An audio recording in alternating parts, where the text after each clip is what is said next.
Liebe Yugi, ich möchte morgen euch kurze Erklärung schicken, wie man eigentlich mit einem alttestamentlichen Text umgehen sollte.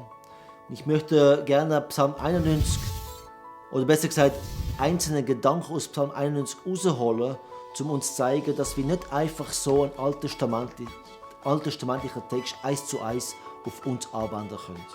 Ich werde einzelne Prinzipien zeigen, auch zeigen, ja, für wem gilt dieser Psalm. Was will dieser Psalm uns zeigen und wie sollte man so einen Psalm im Licht des Neuen Testaments verstehen? Ich möchte euch einfach ermutigen, lasst doch den Psalm mal durch, komplett, vielleicht mehrmals, und fragt euch einfach die Frage, ja, wie sollen wir dann wirklich den Psalm verstehen? Und ich hoffe, dann Freitagabend euch einen Clip schicken, wo wir heute kurz bearbeitet haben, um ein Verständnis zu bekommen in Bezug auf diesen Psalm. Gottes Segen euch allen.